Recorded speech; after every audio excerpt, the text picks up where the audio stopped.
passionate instigator and dynamic problem solver, Dr. Kevin Ross Emery, the host of the Dr. Kevin Radio Show, will be taking you outside the box, behind the curtain, and identifying the load of BS we are fed every day. And now, Dr. Kevin.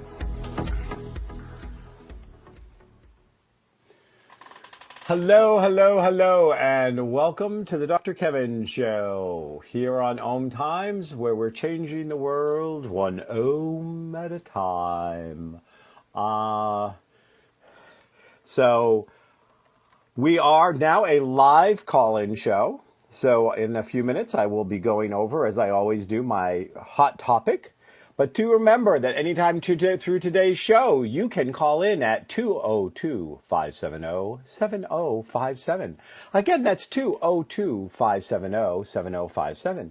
Or you can go to Facebook.com/MyDrKevin, MYDRKEVIN. That's Facebook.com/MyDrKevin. You'll see at the top of the page today's show and the information about today's guest, and you can type questions there if you'd rather not, or it's not convenient for you to call in with your questions. But we'd love to have you be part of the conversation. You know, there's a lot of conversations going out in the world today, and some of them you agree with, some of them you disagree with. But when you're not part of the conversation, you can't really complain if the conversation isn't going the way you want it to. We have a lot of, armchair, what do they call them? Armchair quarterbacks that don't understand why this is going on or that's going on, but they don't do anything. They don't speak out. They don't sign petitions. They don't encourage conversations. They don't participate. And when you don't participate, you get stuck with what you get stuck with. I just don't want to hear you complain about it.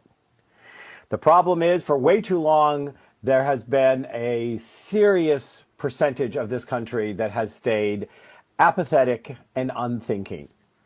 They decide whoever their rah-rah person is, even if they have one, whether they're wearing red or blue, whether they're a donkey or an elephant, or whether they have a nice shiny cross or a Star of David or perhaps an Om sign. But whoever their rah-rah is, they just blindly repeat whatever they're told without questioning, without participating, without looking to see what is their truth. Here on the Dr. Kevin Show, we like to bring you our guest individual truths.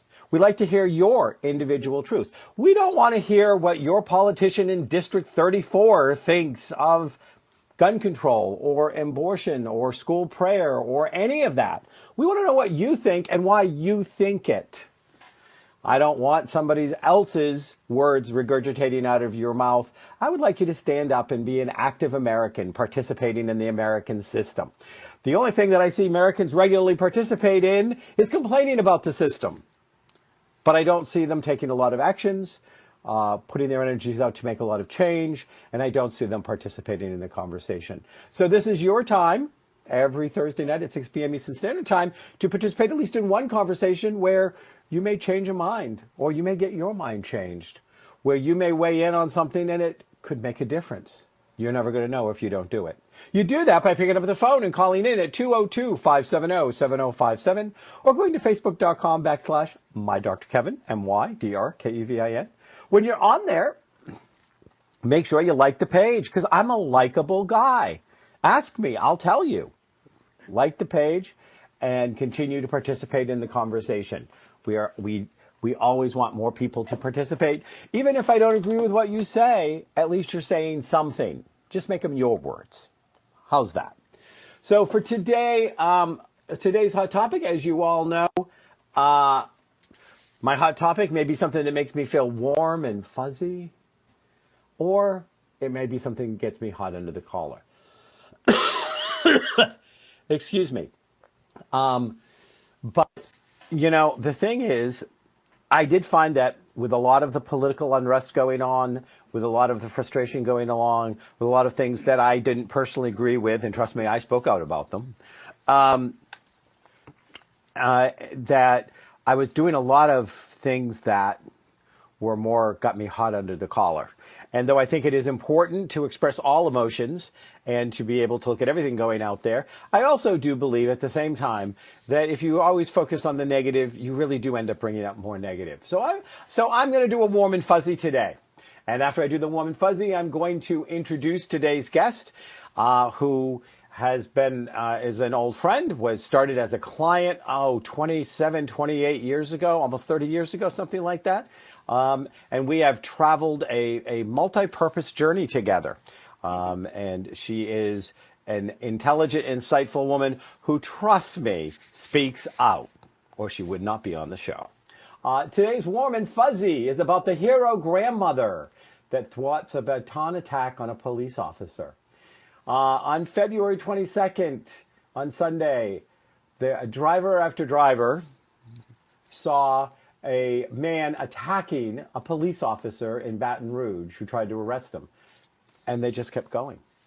And then finally, a petite grandmother. Now, it's funny, she's 56 years old, but everything wants to focus on the fact that she's a grandma. And I'm not exactly sure what grandma status gets you. She had a child that had a child. But anyways, but this petite 56-year-old woman, she jumped out of her car. She jumped on the man's back. She grabbed his arm when he went to reach for the gun. They all went tumbling down. She got a few bruises, but that was okay. She very likely did save that police officer's life. She was also a black woman, and he was a white police officer. And she was very clear that, it didn't make any difference. Something that was not right was going on, and she showed up and made a difference. And that is how it's supposed to be done in what we call the great US of A. So now let's introduce today's guest. And we will see what she thinks of this superhero grandma that saved the day. Are there better ways? Are there better ways? Are there more ways? Are there ways in which we should be more actively participating? Today's guest is Julie Smith. Julie Smith started her career, and again, all of this is on facebook.com/mydrkevin. So Julie Smith started her career over 30 years ago as a lawyer. She has been, during that time, she says she's recovered from being a practicing trial attorney in New Hampshire. She has established a youth volunteer and humane education program for animal welfare agencies. She continues to work in the juvenile justice system. Justice does have quotes. If you're not reading it, you should go read it. There is, I think, a slight amount of sarcasm there.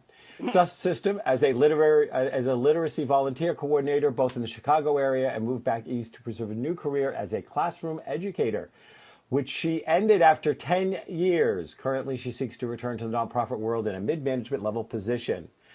Having changed careers 4 times in the course of 29 years, and each career was impressive in of its own right. I can personally testify as a witness to this journey. Julie has found the job-seeking process to be fascinating, energizing, and enlightening, and one she'll share her experience on what works and what doesn't when engaged in redefining oneself. Julie, welcome. Hey, hi, Kev. Can you, when you're talking about your warm and fuzzy, can you hear all of my verbalizations that I typically make? I was hearing some sounds in the background. I think they sounded like snickers or laughs, but I didn't hear any clear words. Oh, okay, yeah. Yeah, that is quite an inspiring story. Holy crap. Some people, they have no problem just stepping up to the plate, and it reminds me of, wait, I'm starting to talk, Kev. Did you want to ask me a question first? No, go ahead. I want to know what you thought about this story. Okay. Well, I saw the movie 1517 to Paris today. Are you familiar with that story at all? Nope. It's a true story. I don't think so, but start and I'll let you know. Yeah, unbelievable. Okay, so these 3 guys are late 20s, recently, I don't know, 5 years ago maybe, were traveling through Europe. They were on a train to Paris, there was an attempted terrorist attack, they intervened and shut the whole thing down. So, again, these are people who are willing to do the right thing. When there's something going wrong, they're willing to do the right thing. And the amount of courage and inspiration is amazing to me. You know, I have an incredible amount of respect for that. And I came across this other organization today. It's called CISV International, Children in Student Villages, I believe that's what it stands for. Well, who was president after World War II? Harry Truman. Okay, thank you. Okay, yeah, Truman. Yeah. He was the one who started this agency because he said, okay, we can't have, another world war. So he said we need to start with the kids and we need to bring them together and have them interact globally and have them appreciate cultural differences. So what the organization is still around, and groups of students from around the world get together in different countries every year and, talk about issues and try to understand each other. And, my point being, again, another inspirational situation where somebody said, okay, here's a problem, let's do something about it, and I'm going to step up. I don't care if he's president. Of course, he's supposed to do something, but he didn't have to be that clever about it. I don't think. Well, you know what I mean? That's pretty clever. Well, it's very interesting because it was, during, we were just talking about this on my TV show yesterday, which was that in the 50s, Rodgers and Hammerstein wrote and released South Pacific. Mm-hmm. Are you familiar with South Pacific, Julie? Yeah. Yep. And there is that song in there, You Must Be Carefully Taught. And the song is about how children have to be carefully taught to hate the people their parents hate. Right. So true. And when the show went on the road, they said that the show was too long, and they wanted them to cut a song, and they wanted them to cut that song. That one, and of course. Of course, and they refused. And they said, and they took one of the blockbuster songs that was really popular and said, if we have to cut a song, we'll cut that one. And they were like, no, you can't cut that one. Then we're not cutting any. And they fought to keep that song in the show because, people don't like to see the reflection of ugliness that's out there when it's their face in the mirror. Mm-hmm. Well, and it's like you said in your introduction, you talked about, people aren't thinking, that they're not thinking human beings. They just want to go with what they hear. And it's the same with, if you've been raised a certain way, you have to consciously make the decision whether you agree with that way or not, or that mindset or that thinking or that dogma. It's up to you as an adult. You've got to decide what's true for you. You've got to find your own truth. Well, and, unfortunately, and in any minute the music's going to start playing, and when it does, I'm going to say break, because I have no control over it, and then that goes, they can't hear us anymore on air, so just so you're prepared for it to come. Okay. But we're also, there's so often where people are, don't know that they can question it. Right. That is so true. It's presented as such an integrated, quote unquote, reality. And this is one of the damages that I always go after the public school system for, is that they do not do a good job, in some cases don't do any job at all, to separate what is subjective and what is objective. And most of what kids learn from their parents is subjective, but it's taught as if it's objective. Right. So and what they'll say is, well, that's the way I was taught, or that's what my parents said, or that's how I was raised. Yep. And they just continue the dysfunction. They continue the illusion. They continue the lie. They continue the hate. They continue the judgment. They just continue these things and they pass them off. And, we go back to that song, they must be carefully taught by the time that they're 6 or 7 or 8. to hate the people their parents hate. And that always moved me so much, because it was so true about racism, and it was so true about any ism at all.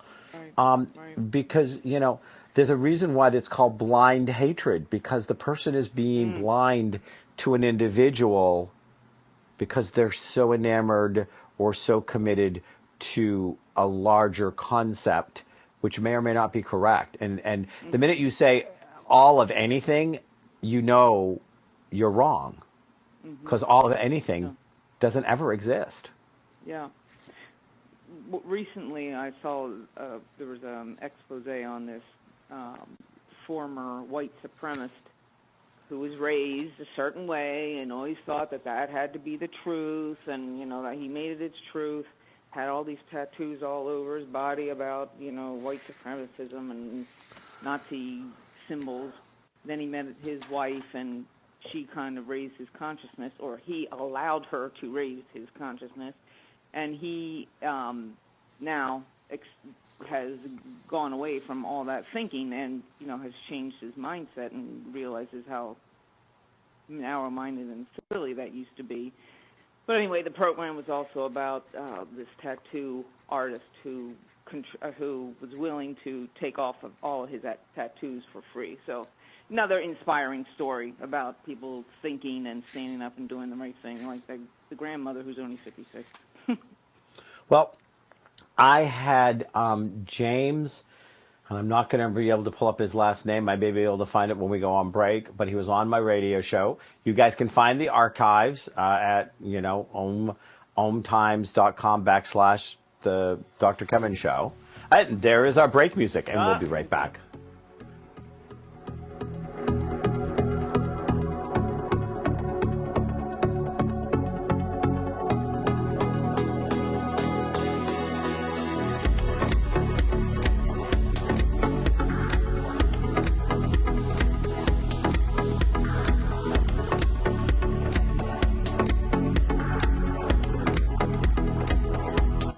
Conscious media for conscious minds. OMTimes. Have you ever wondered how to change your love paradigm? The secret key is finding a love partnership, not just a regular connection. How do you find these? Through conscious relationships. Ascending Hearts Dating is a dating site for people like you that believes in second chances and a different type of spiritual connection. Try Ascending Hearts for free today at ascendinghearts.com and change your love paradigm. Ascending Hearts, the premier dating community for the spiritually awake. Tune in to The Practical Intuitive, Mind, Body, Spirit for the Real World with me, host Robin Fritz, Mondays at 2 p.m. Pacific, 5 Eastern. I'll cover personal and business intuition, animal communication, mediumship, space clearing, past life regression, shamanic insights, energy healing, soul choice, and more, all to help you tap your own intuitive and healing skills. No ifs, ands, or buts. Mother, Mother Ocean. Hi, I'm Jimmy Buffett. West Indian manatees are one of the most unique animals on Earth, and we're still finding out so many new things about them. But manatees are endangered, and many of them are killed or injured each year because of watercraft collisions or other human activities. You can help save these gentle marine mammals. For free tips on what you can do, call Save the Manatee Club at 1-800-432-JOIN. Thank you.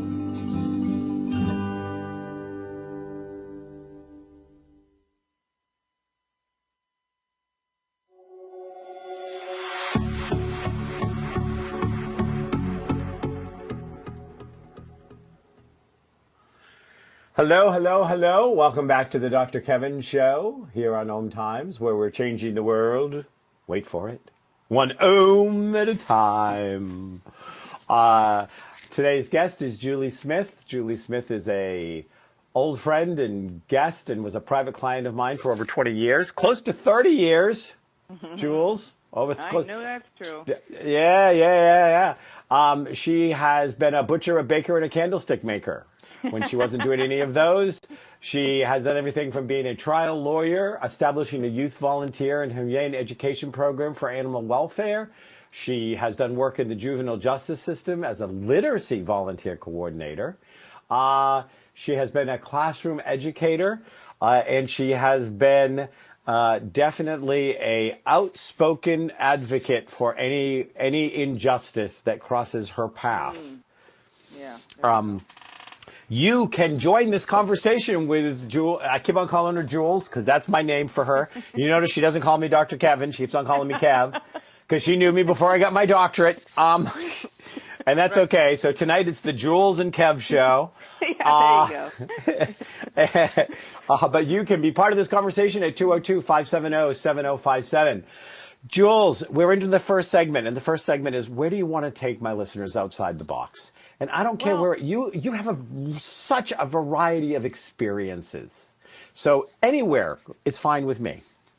Okay, so as you know, I'm, pursuing my next career, the fourth career. And so it's something I'm doing a lot of lately. So this is what's on my mind, and this what I'm learning a lot about. So I'm doing my research. I'm trying to figure out what I'm going to be doing next. I'm doing all kinds of research, and there's a lot of services. There are a lot of services out there to help you in your search. For $3,000, you can get a private coach. For $5,000, you can sign up for a service that'll help you upgrade your LinkedIn visibility. And for $1,200, somebody will rewrite your resume. And then you can sign up for, interviewing, coaching. And all this is money. And all of it is helpful. It's all helpful. But what I have found to be most valuable is to sit quietly and figure out where the Spirit is leading me and what messages am I getting about who I should contact or, what I should be looking at next. So I just find it very interesting that despite all these services and all this money that you can be spending, there is a lot you can be doing for yourself as long as you're just following your instincts and following your gut. It's been an interesting process. I'll suddenly get this idea. Oh, I should really call so-and-so, or I should really. Well, why don't I try this, or why don't I try that? It seems very random ideas, but they're all coming from the universe. So it might be more time-consuming the way I'm doing it and a slower process, but it's been an interesting one, and it has helped me to get to figure out where I want to go next. Well, go ahead. No, one of the things when I do work with entrepreneurs, because I still do that. Oh, do you? Okay. Yeah. I haven't taught for a couple of years, but for a long time, up until just a couple of years ago, I was teaching 5 times a year at an MBA level boot camp for entrepreneurs. Oh. And I would stand in front of anywhere from 50 to 200 people, entrepreneurs, yeah. And if they said, what is the first thing that you would do with somebody if they worked with you? Because sooner or later, no matter what you're teaching, that question comes up. Yeah. What would you do, Dr. Kevin? And I said, the first thing I do is I help you figure out what the vision and mission statement of your soul is. Because once you know the vision and mission statement of your soul, then whatever business you put together will succeed, because it cannot fail, because it's you're doing what you're here to do.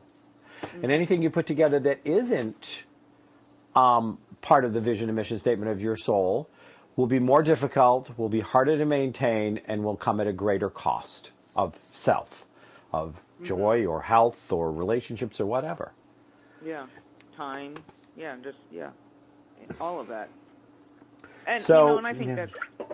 Well, I was just going to say, I think that's one of those things that I learned from you over all these years was about what are the messages, following the messages, help create the messages, and whatever system you use to help yourself get those messages, is just as effective as some of these higher priced services.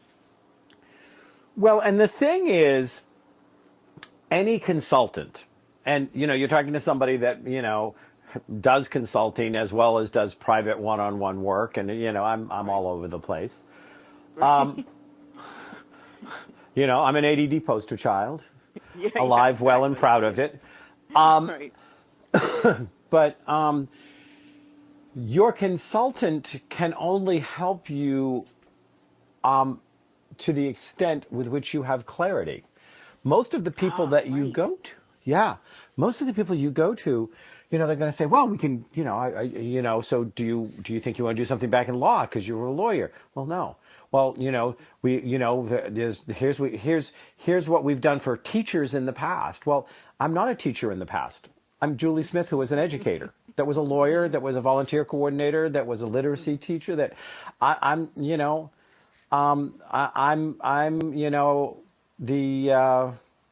wear the big cape and the underdog outfit, going around and helping the underdog. So, which usually people don't want to pay you. What? I said I always forget that about myself. Thank you for reminding me. Yeah, and oftentimes people who are out there to really try to help less fortunate people in the world, or trying to help people in the world who are struggling, whatever that is, oftentimes that doesn't get paid well. Have you noticed? No, it doesn't. It doesn't get paid well. Yeah. And so one of the things is that it really,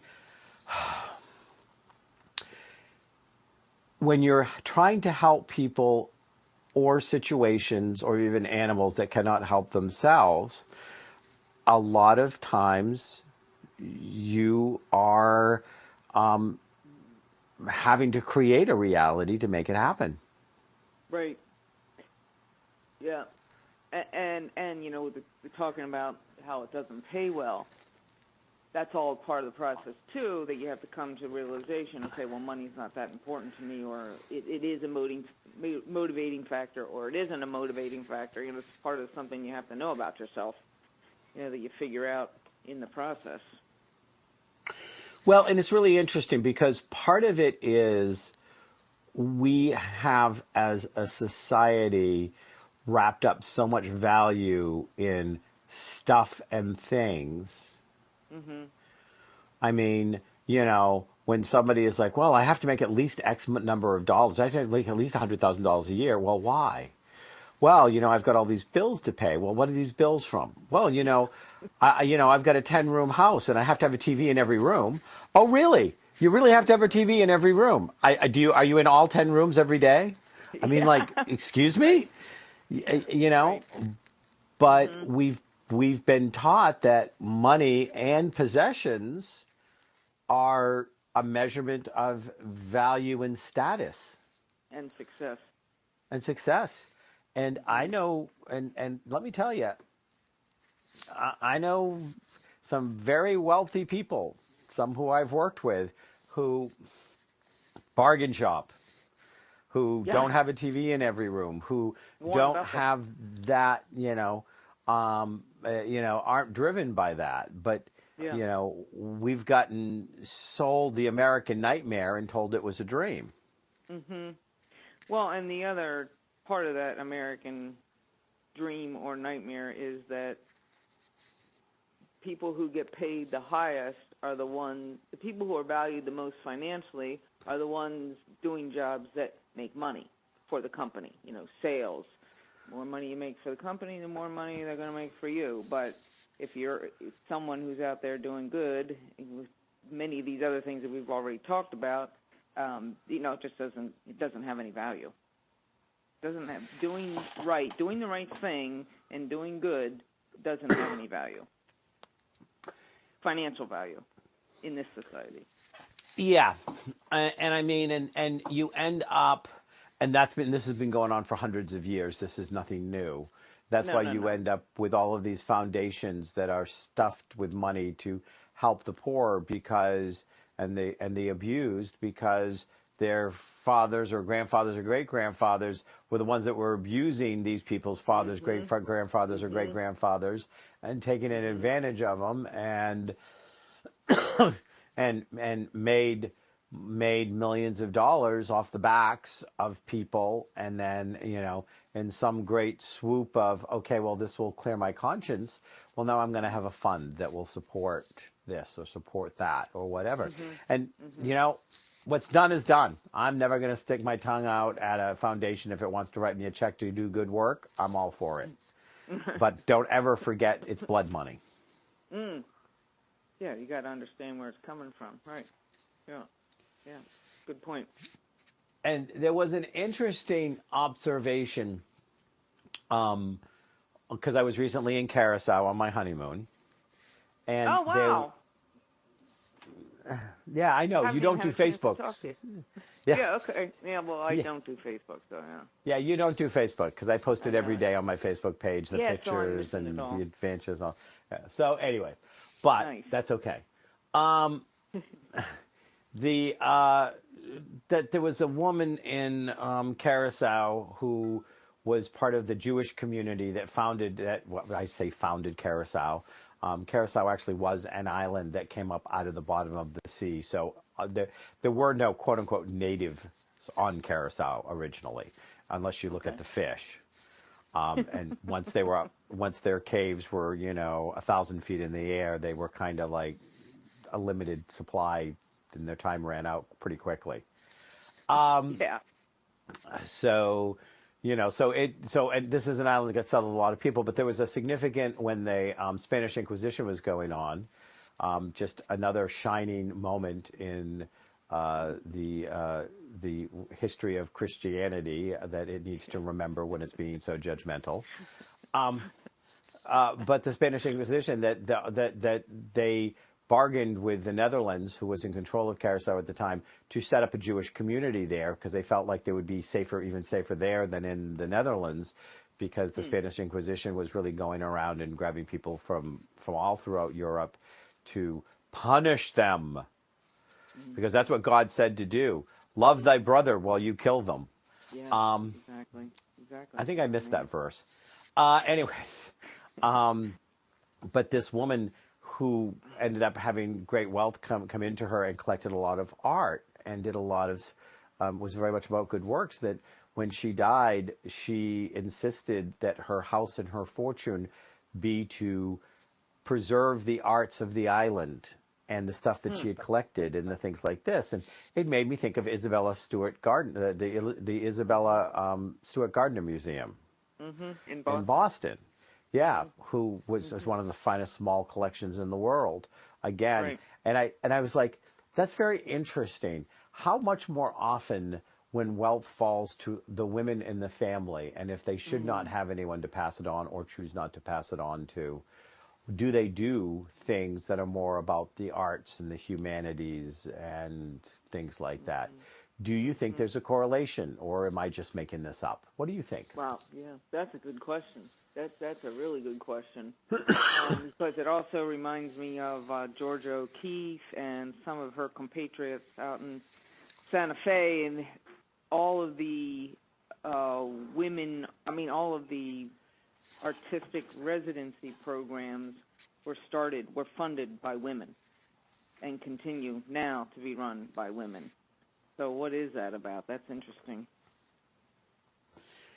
I think there's something, and again, not all women, not all men, and there are plenty of men out there that have a nurturing and have plenty of feminine energy, and there are some women out there that I wouldn't want to meet in a dark alley at midnight, that have plenty of masculine energy,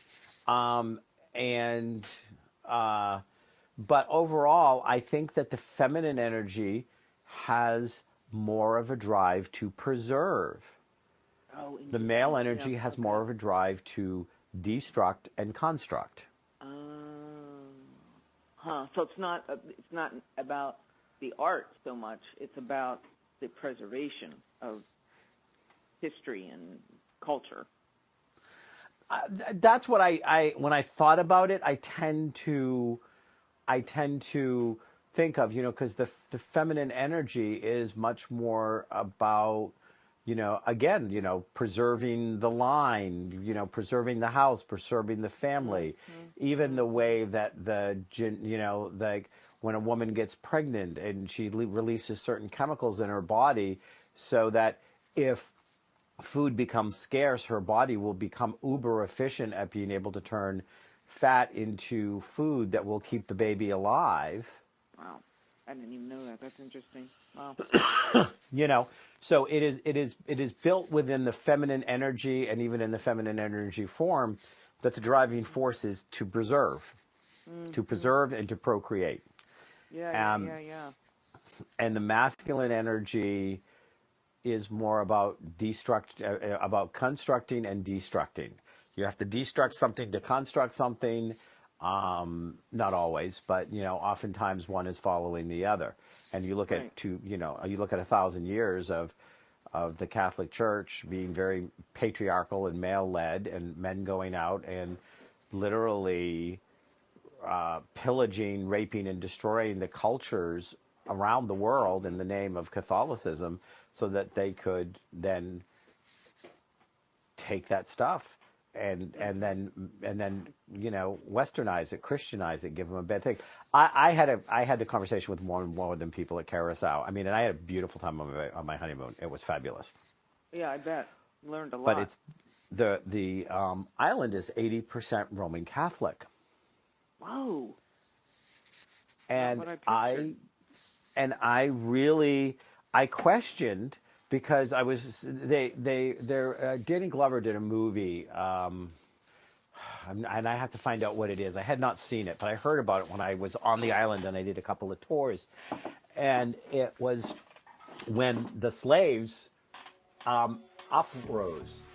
And we'll be right back here on the Dr. Kevin Show.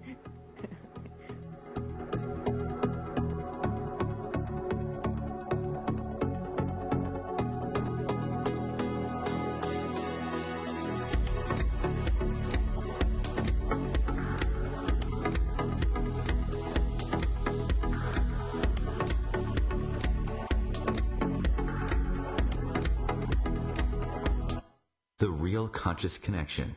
OMTimes Radio. IOM FM. The number one reason girls drop out of school in sub-Saharan Africa is lack of access to feminine hygiene products. The Pads for Schoolgirls Project, an outreach of Humanity Healing International, is changing this paradigm by setting up sewing programs at schools, teaching girls a vocational skill, while producing the reusable pads that help keep them attending classes. The girls pay it forward by making and giving pad kits to other girls in need. To learn more, visit humanityhealing.org. Humanity Healing is where your heart is. Hi, I'm Kelly Fox, host and astrologer of The Astrology Show. Each week, I'll give you access to the current transits, which are a valuable tool that provide astrological information to help unlock the potential each of us has. Understanding the stars can help steer us in the right direction to make better informed choices.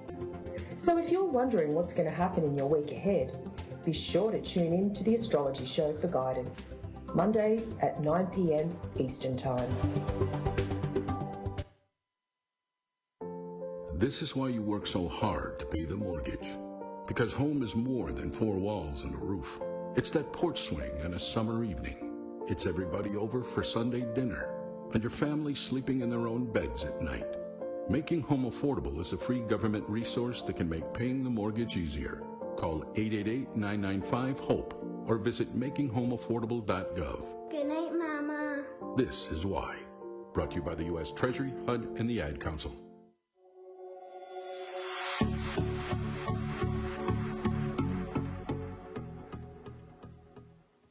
Hello, and welcome back to the Dr. Kevin Show. I'm here today with Julie Smith. Julie Smith has been a trial lawyer, has been an animal advocate, has been a juvenile advocate, has been a classroom educator. She is on her fourth major career change in her life, and we're talking about anything and everything. And if you'd like to be part of those conversations, you can call us at 202-570-7057. Excuse me. Or you can come to facebook.com.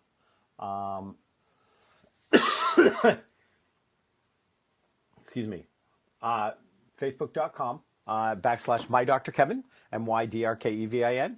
And you can leave comments there, and we get those comments. And when we get those, we share them on air. So we are now, our timing is really off today. I'm not sure why. But I don't know if we're going to have 2 more segments or 1. Okay. And either is okay.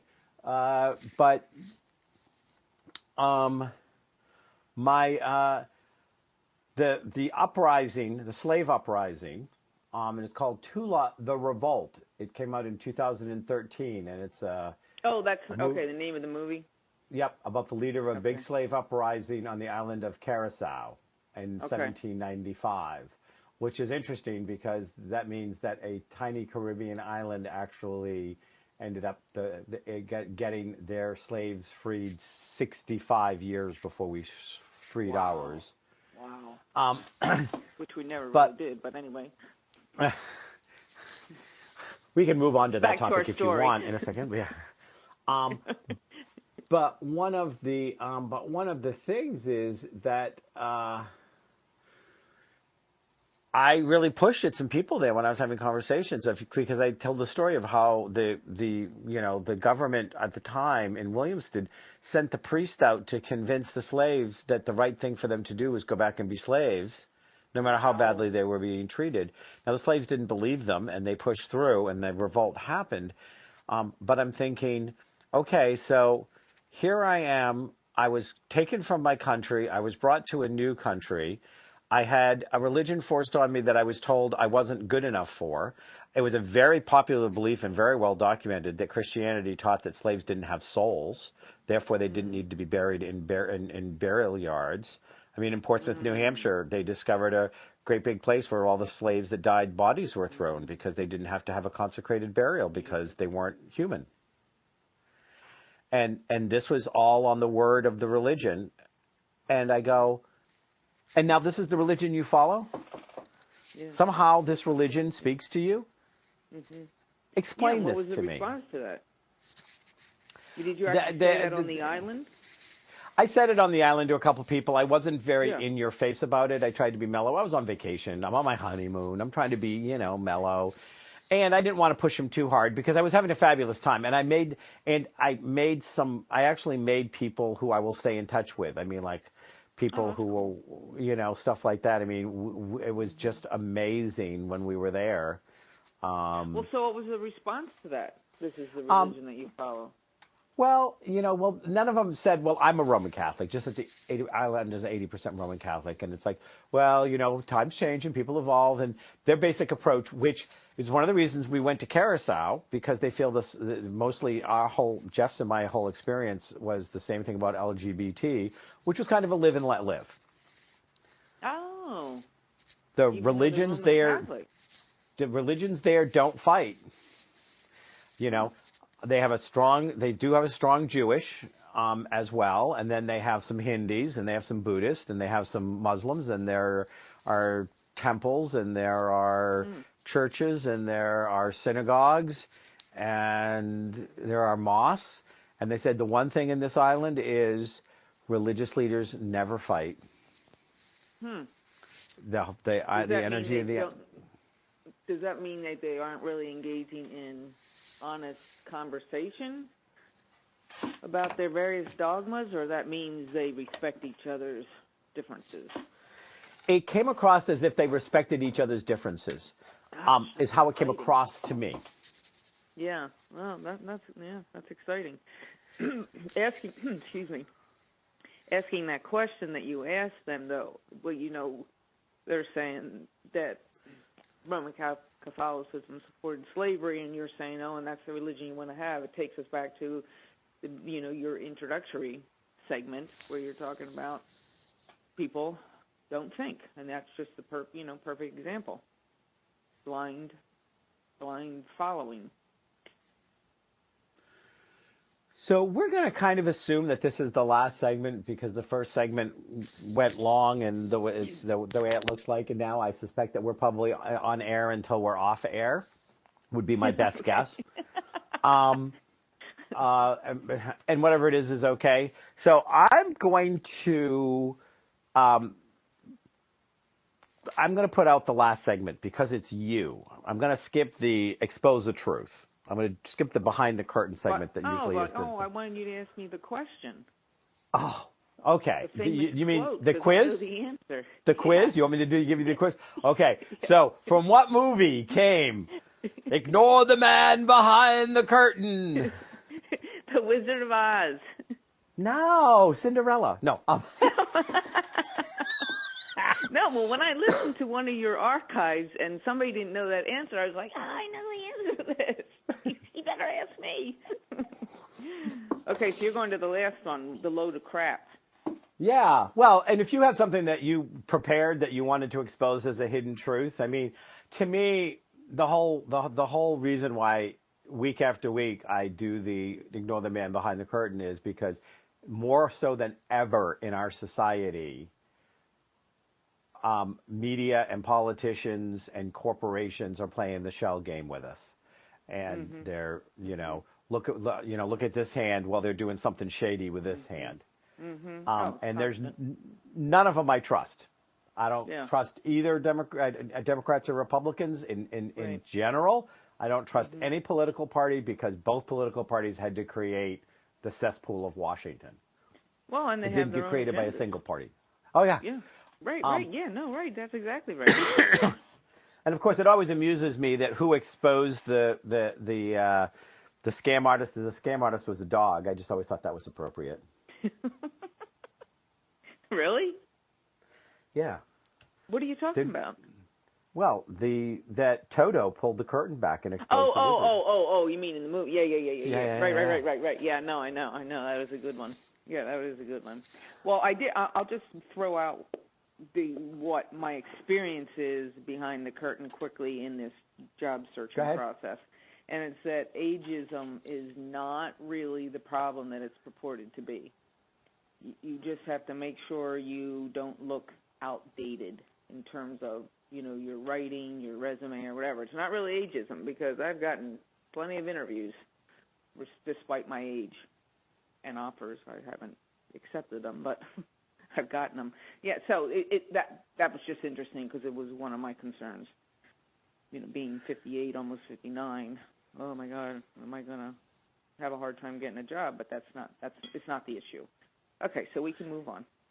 Well, no, and I want to comment on that because that's fine. I mean, this is a very, outside of the questions, this is a very free-form show because it's about sharing different people's perspectives from different walks of life and different beliefs and, and stuff like this. And I think that it's very interesting because I think one of the things that you pointed out is, and I'm going to take it back to what you said earlier about the energy of getting quiet. If you get quiet and you know that there's a certain field or a certain kind of work that calls you or something seems to show up, and sometimes we don't know where it's going to lead or why we need to be there. Right. I was teaching my psychic development class last night, and somebody was saying, that they were ready to be done with something, and it was just done, and they were just really ready to be done with that section of their professional life, and they didn't know why it was still there. And I said, well, that's easy because you're not done with it.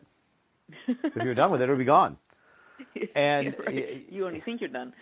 Yeah, you only think you're done. You gotta, there's still some reason for you to be there. And you may never figure it out, or you may only figure it out in hindsight, but you might figure it out preemptively. But you may have something completely wild where somebody passes a resume to somebody who says, I know you're looking for somebody, and this on the surface does not look like anybody that you would want to think about for that job, but I met her, and I think you should talk to her. And you're suddenly doing something, you go, who would have ever thought I would be doing that? Yeah, right. Well, and that's a good point, and that leads into my load of crap. And my load of crap is that you're not going to get a job from a job board or all these job sites. You get a job from exactly what you just said. you get a job from networking and people passing your resume around and, getting out there and meeting people and finding out what's going on. And, it's an interesting process. And it is an interesting process. And again, it's how you present yourself. If you go in with the energy, which is where I was starting to lead before, and I kind of waylaid myself because I wanted to pick up that earlier comment so I didn't forget it. Okay. But if you go in feeling like, oh my God, I'm too old, that's what you're going to project. Yeah, right. And if you go in now, you just said you're 58, you're going to be 59 years old, but you have the energy of a 30-year-old, unless that's changed in the last year since I've had a chance to sit with you, year and a half, whatever. You are still always learning, and we've said this on the show over and over again, which is learning new things, doing new things, pushing yourself into new things keeps you young. Mm-hmm. And you can die old or you can die young. You can live old or you can live young. Mm-hmm. And your thirst for knowledge and how you can then apply things, because it's actually been proven that our IQs go up as we get older. It was an incorrect. Really? It was an incorrect thing that they peaked in our early 20s.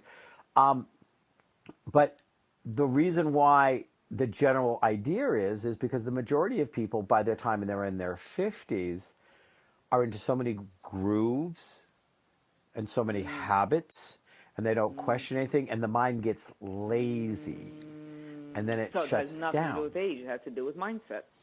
Has to do with mindset and has to do with how you are living life. Yeah. Those who are living life and participating, word living. Mm-hmm. And not saying, "Oh, I'm too old to do that. I'm too old to learn that. I'm too old to do this. I'm too old. I'm too." Yeah. Yes, you do. You sound like you're two. You sound like you're a 2-year-old throwing a temper tantrum. Yeah. Well, it's true. And the other day in my exercise class, we had to do a lot of this balancing stuff, which I'm not very good at. And I'm talking to somebody, and she said, "Oh, I think it's a sign of age. It's age. It's age related." I said, that's the perfect wrong answer. Nothing to do with age. It's because I don't practice it enough. But as soon as you decide it's because of age, it's going to be because of age. Well, and the bottom line is, I could have easily, had I been there, I easily could have said, no, she's been off balanced all of her whole life. I mean, that's just her natural state. Oh, that was a shame you weren't there. I'll have to channel that next time. That's a good one. And being in balance is highly overrated. Yeah, exactly. It's like family. It's overrated. You have to kind of look at that. But when you go in and and I was thinking about this earlier today with something is, in America, we have too many people with faux hungry bellies, and it's led to obesity, and lack of hungry minds, and it's led to apathy. And well your mind belly needs to be fed nutrients and a balanced diet, and shouldn't be eating anything that's old and rotten and moldy. Yeah. And the majority of Americans out there seem to thrive off eating old, moldy.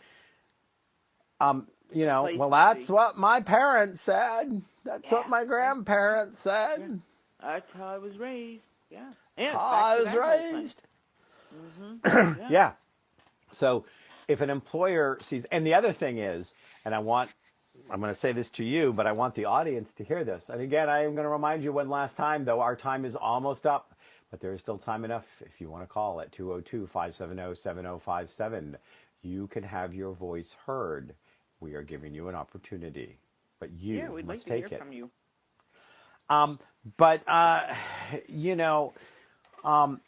The other thing is, I hate to say it, but our generation, for the most part, because you and I are around the same generation, we are the same generation. We're only a year apart. Right. I just turned 38 and you just turned 39. Did I tell you math was not my strong suit? No. Yeah, right. But there are employers that want us because of our work ethic. Yes, exactly. Yeah, that's exactly right. But unfortunately, they also want us because we had typically stayed in one place, the same employer for a long time, so there's a lot of loyalty. Now, that doesn't apply to me. I have loyalty, but I don't stay in the same place. But you're absolutely right, the work ethic.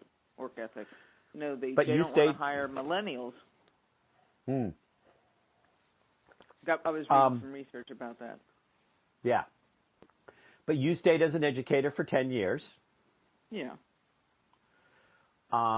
You stayed in your job before that, close to 10 years, did you not? Yeah, Or just about, yeah. Yeah. Yeah, like 6 to 10. Yeah, each career was 6 to 10, about 6 to 10, yeah. Okay. So that's certainly enough to deliver any promises you make. Yeah, that's a good point. That's well said. Good way of putting it. I think I'll use that in an interview. Now, do you have any desire to go back into the education system, or is that done for you? Well, you just said the magic word, system. That is a hell to the no. I have no desire to go back into the system. Oh, there we go. There is our music. Julie, thanks for coming and playing on the show. You'll have to come back and play again. Yeah, that was fun. Have a good night. Bye, Kev. Bye.